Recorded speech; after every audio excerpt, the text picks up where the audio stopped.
herzlich willkommen zu einem neuen Video. Ich bin Maria und bei mir geht es darum, deine Kleidung selbst zu nähen.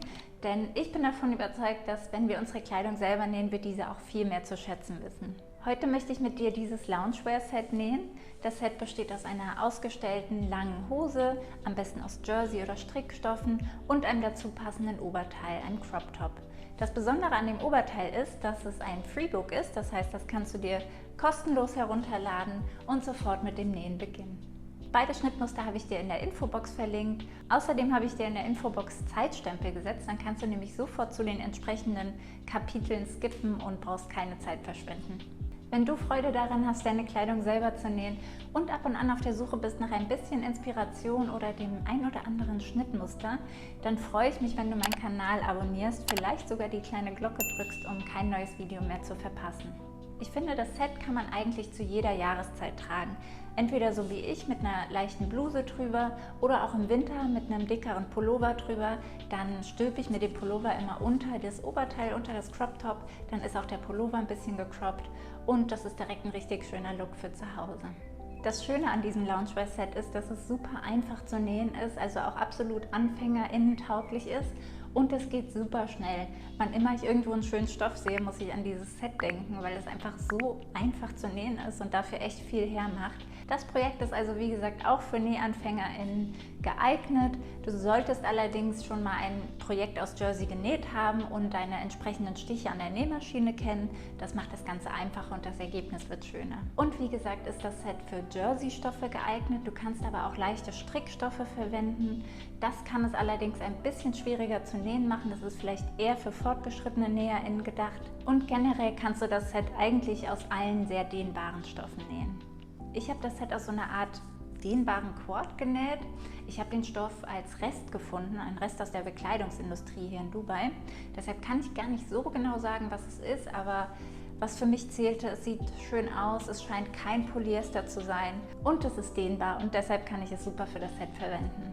Neben einem schönen Stoff brauchst du außerdem ein passendes Garn zum Stoff und ein 4 bis 5 cm breites Gummiband für den Taillenbund. Und für das Gummiband habe ich noch einen wichtigen Tipp für dich. Wenn du auf der Suche nach einem Gummiband bist und das für dieses Schnittmuster kaufen möchtest, dann achte darauf, dass es nicht so steif ist. Ich finde, viele Geschäfte verkaufen diese steifen, schon eher Bastelgummis, die aber für tragbare Mode eigentlich kaum geeignet sind. Deshalb achte darauf, dass es wirklich schön dehnbar und weich ist, denn es ist ja Loungewear und du sollst dich darin wohlfühlen und deshalb sollte das Gummi sehr weich und soft sitzen. Beim Zuschnitt der Hose lasse ich hier ungefähr 5 cm überstehen, denn die Referenzgröße der Hose ist 1,68. Ich bin 1,72 und habe recht lange Beine und deshalb lasse ich hier 5 cm mehr stehen. Ich habe alle Schnittteile zugeschnitten und beginne jetzt mit der Hose. Das ist ein super schnelles Nähprojekt und werde dich da jetzt schnell durchbegleiten. Wenn du eine Overlock hast, ist das richtig gut, denn damit geht das Ganze noch schneller. Ansonsten näh gerne mit deiner Nähmaschine und versäuber die offenen Kanten mit einem Zickzackstich.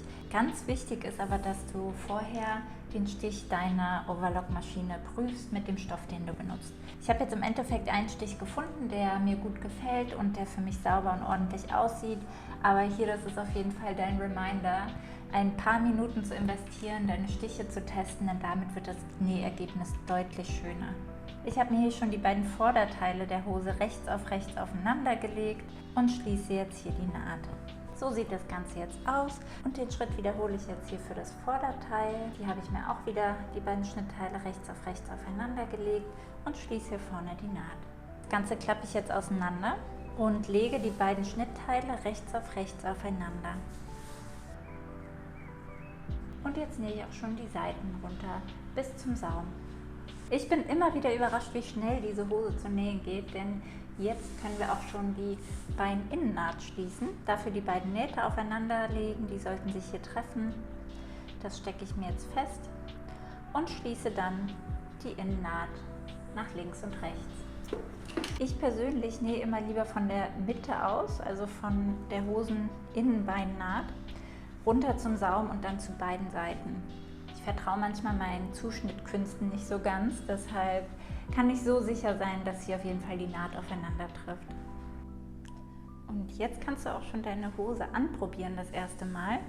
Schau, ob sie überall gut sitzt, denn das kannst du jetzt gegebenenfalls noch anpassen, die Hose enger nähen. Ich merke gerade, dass ich darin ein bisschen fleischfarben aussehe. Okay, mal schauen, wie es im Gesamten aussieht. Ich habe die Hose anprobiert, das sah für mich gut aus und deshalb werde ich jetzt den Bund inklusive Gummiband annähen.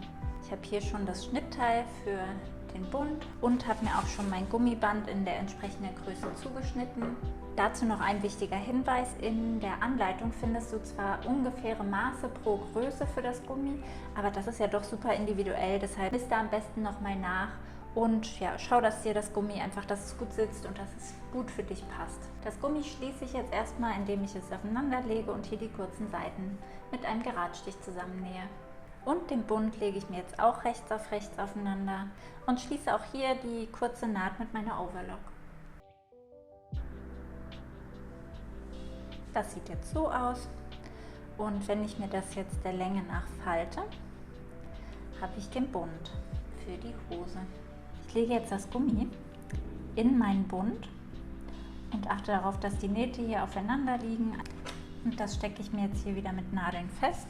Ich lege mir jetzt den Bund so rechts auf das Vorderteil bzw. das Rückteil der Hose. Die Bundseite ohne sichtbare Naht kommt ans Vorderteil und die mittlere Naht des Rückteils trifft auf die mittlere Naht des Hosenbunds. Und für die weitere Positionierung kannst du dich an den Knipsen orientieren, denn hier siehst du noch weitere Knipse, die die Seiten markieren. Und dieser Knips trifft dann auf die Seitennaht der Hose und der andere Knips auf die andere Seitennaht. Und das befestige ich jetzt einmal ringsherum mit meiner Overlock. Ich nähe also durch 4 Lagen, einmal durch die Hose, dann durch die 2 Lagen des Bunds und durch das Gummi. Ich mache das direkt mit der Overlock, aber wie immer kannst du das auch mit deiner Nähmaschine machen. Achte allerdings darauf, wenn du hier zu viel Stoff hast dazwischen, dass du immer nur das Gummi dehnst, nicht aber den Stoff. Denn wir wollen ja nicht, dass sich die Hose dehnt, sondern nur das Gummi und sich anschließend wieder zusammenzieht. Damit ist der Bund auch schon an der Hose befestigt.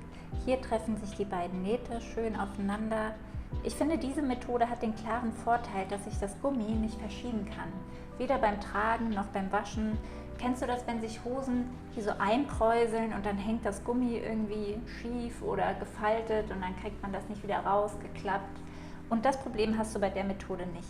Und dann sind wir auch schon fast fertig. Jetzt können wir nämlich schon beginnen mit dem Saum. Habe ich mich für eine Zwillingsnadel entschieden mit meiner normalen Nähmaschine. Falls du keine Zwillingsnadel zu Hause hast, dann benutze einfach eine normale Jersey-Nadel und einen Geradstich deiner Nähmaschine. Du kannst den Saum dann entweder einfach oder doppelt umschlagen und dann knappkantig abnähen. Dafür habe ich mir jetzt hier schon eine Zwillingsnadel eingesteckt in meine Nähmaschine und du siehst, ich nähe mit 2 Fäden.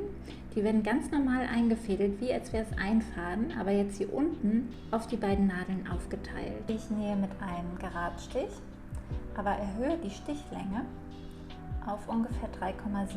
Damit komme ich eigentlich immer ganz gut zurecht, aber das hängt natürlich auch von deinem Stoff ab. Probier das unbedingt auf einem Reststück aus.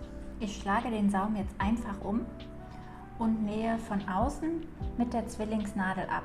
Durch das erhöhte Garnvolumen der beiden Nadeln und des Unterfadens bleibt der Stich elastisch und ist damit perfekt zum Säumen von Jersey-Stoffen. Ich hoffe, das Video hat dir soweit gefallen. Die Hose ist ja jetzt schon fertig und das passende Oberteil, dazu habe ich schon mal vor einer Weile eine Videoanleitung gedreht, die findest du hier. Und falls dir die Hose soweit gefällt und dir die Videoanleitung gefallen hat, dann freue ich mich sehr, wenn du meinen Kanal abonnierst, wenn du vielleicht einen Kommentar hinterlässt oder das Video einfach likest. Und jetzt viel Spaß bei dem Video für das Oberteil.